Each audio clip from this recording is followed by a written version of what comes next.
हिंदू धर्मामध्ये विवाहित सुहासिनी स्त्रियांचा पवित्र समजला जाणारा वटसावित्री पौर्णिमा हा सण पैठण तालुक्यात मोठ्या उत्साहात साजरा करण्यात आला। पती पत्नीच्या पवित्र नात्याचा अखंड सौभाग्य आणि अपार सुखसंपत्ती दीर्घायुष्याचा समजला जाणारा वटपौर्णिमा हा सण सोमवार 29 जून रोजी आनंदाने व उत्साहात साजरा करण्यात आला। वडाची पूजा करण्यासाठी आणि वट प्रदक्षिणा घालण्यासाठी सुवासिनी अखंड सौभाग्यवती महिलांनी एकत्र येत वटसावित्री पौर्णिमा हा सण विधिवत व शास्त्रोक्त पद्धतीने साजरा केलेला दिसून आला। यावेळी महिलांनी एकमेकींना हळदी कुंकू लावून सवाष्ण ओटी भरून व फुगड्या खेळून उत्सव साजरा केला।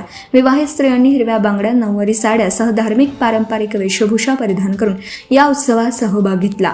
महिलांनी एकत्र येत भल्या मोठ्या वटवृक्षाला दोरा बांधून प्रदक्षिणा फेरे घेत पारंपरिक गीतं देखील गायलेत। वटवृक्षाचं झाड पतीचे दीर्घायुष्य, उत्तम आरोग्य आणि सुखी वैवाहिक जीवनासाठी उत्तम मानलं जातं। हिंदू पंचांगानुसार ज्येष्ठ महिन्यातील पौर्णिमेला वटसावित्री पौर्णिमा सण साजरा केला जातो। याच दिवशी सावित्रीने आपल्या सत्यवान पतीचे प्राण यमाकडून परत आणल्याची आख्यायिका सांगितली जाते।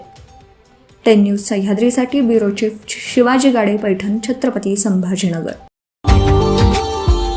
Subscribe now and press the bell icon. Never miss an update.